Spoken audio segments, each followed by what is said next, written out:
Hey everybody, it's Karim here. Back on, I think it's a Thursday afternoon. Uh, Feeling very inspired. Wanted to come on and talk about an album that I've been meaning to for really the longest time.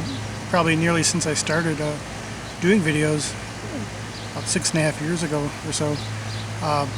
One of my all-time favorites, one that's so galvanizing to me from the first time I heard it. And I've shown it at various times and talked a little bit about it, but never really gave it its full video, which again wanted to for such a long time.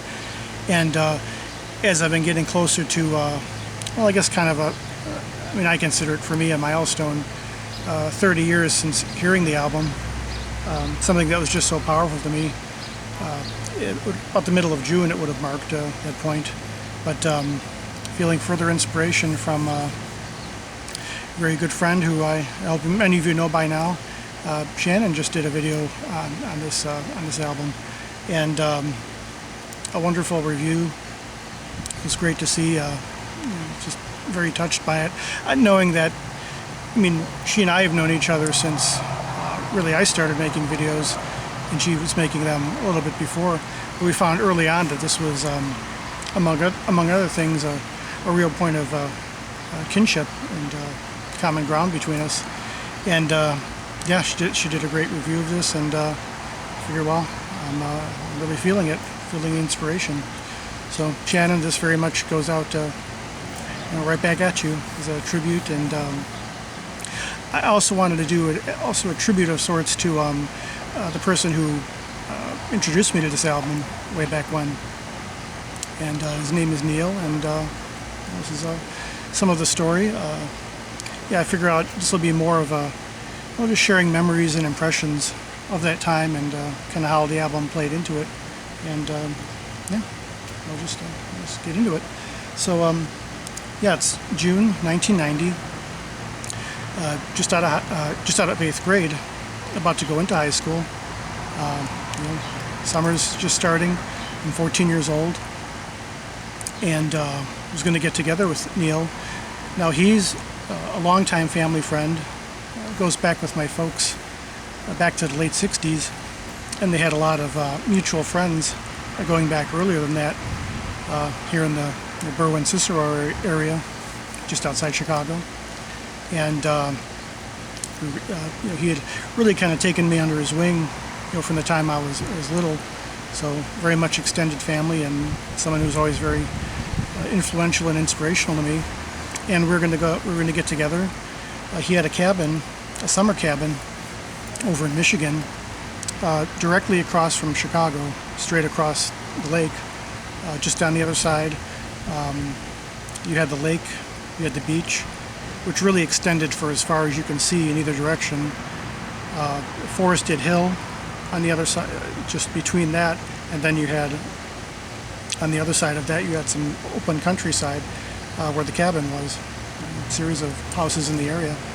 And he comes to pick me up one day in his, I believe it was a 1972 Ford Galaxy, brown, it's two-door Ford, and he dubbed it the Millennium Falcon. It did go quite fast, and he often made sure it went fast.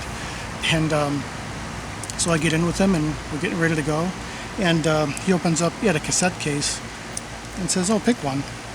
And so I picked this one. Not the exact copy, though I think it's the same edition. And he said, "Oh, good choice, real good choice. Very happy that I picked that." And I started to say before we got into it, I said, "Yeah, I really like their videos on VH1, and that one song that I heard on the radio, and this and that." And he's like, "Oh, well, this is quite different. You're gonna hear." And then he started talking about Peter, and now I didn't know up to that point that Peter Gabriel was not only in the group, but also a founding member. I'd known of him since I remember hearing Shock the Monkey. It was fairly new, and of course I knew his solo stuff up to that point. And again, Genesis from just what I was seeing on TV and the radio. So that was the first revelation. And then further revelations to come as we went. And we waited a little while until until we actually got put on the tape. Wanted to get on the road and increase momentum a bit. So, of course, here it is. The cover being, I always felt very much a picture of the music itself. I'm sure many of you know. Has this kind of mysterious, enigmatic, but seductive quality. It's like you could only get so close to it, to penetrate it, but it's just always, you could only go so far, but it's just, the impression is so powerful. So of course, knowing how it starts, that incredible mellotron, which attracted me right away, being very much a keyboard synthesizer fan, just getting into that stuff overall, and had the dark intensity of very powerful, almost like a church organ, that same sense of mood. Right away I had this feeling of, this is dark, foreboding, not sure where it's going to take you, but you somehow felt kind of safe and protected, like it was, you don't know where it's going to take you, but it's going to be a good place, and just trust it. And the whole song feels that way. Actually, the point where where the hi-hat comes in, that very distinctive rhythm, that's kind of where you feel it sort of brightens up and kind of beckons you in.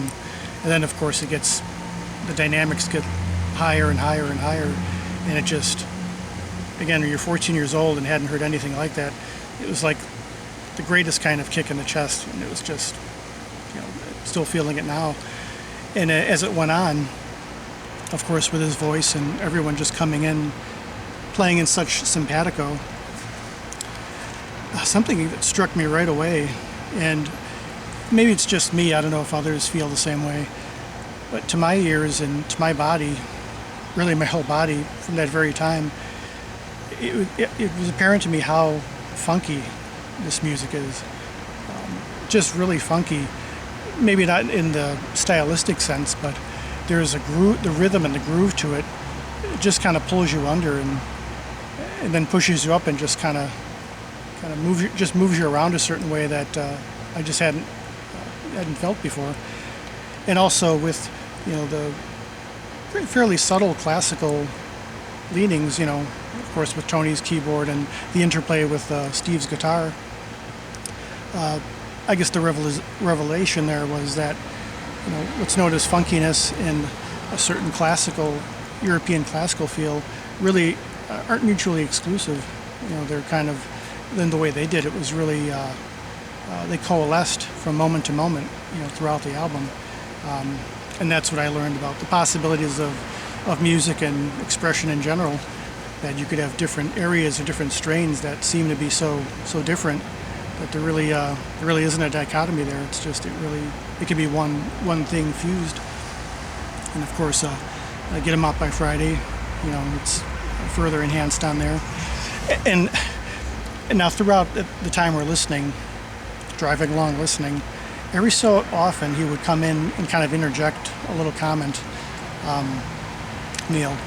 Not so much, not that he was talking over the music, but it was almost like a little color commentary, just little bits here that would kind of clue me into what the song was about. And it was fitting, since then as now, I've never really, as much as I try to listen to lyrics, like I've said before, I tend to hone in on the voice as another instrument, listening to the timbre and the texture and the melody and how it carries things through. So that did help in kind of aiding as to what it was all about. And of course, it made me laugh knowing what the song was about, Get 'Em Out by Friday. The limitations on their height in these buildings. It was just, and again, being that age too, it was, it definitely added, it was a lot of fun. Then of course, the return of the giant hogweed. Just so much fun, so much humor to it. And I found that right away, that, the humor that was there was apparent without being, over the top or pushing it in your face. That balance between kind of solemnity, humor, sometimes it gets very dark, playful. All these things showed that they're not, again, not mutually exclusive if they're played in the right, the way and the right approach, which they had. Of course, Shannon was pointing out, such a young age. I mean, they were just barely into their 20s. And then you have the musical box, which I distinctly remember his commentary saying it's basically a song about an old pervert. That's how he described it.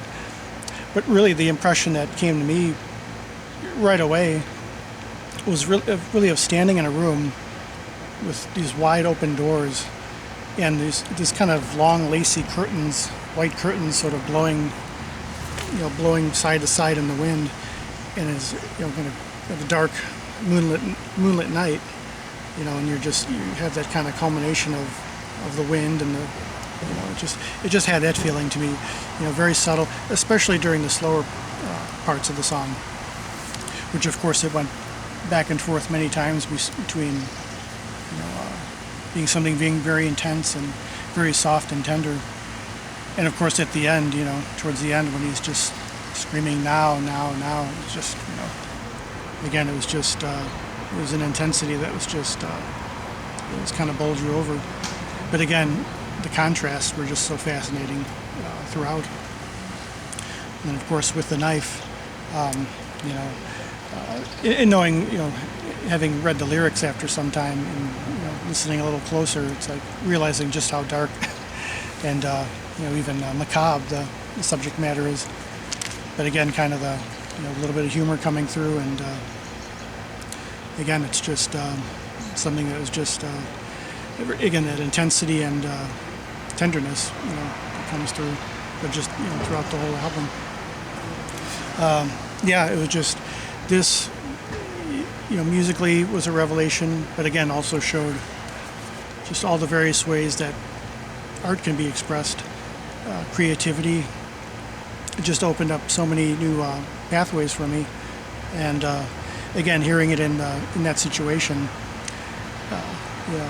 I'll never be able to make that separation either with that drive to Michigan and also back, because when we came back a couple days later, we listened to it again, among other things, and we were going through this very intense, almost blinding thunderstorm, thunder, lightning, heaviest rain, and as I mentioned, Neil likes to drive fast, and this wasn't slowing him down too much.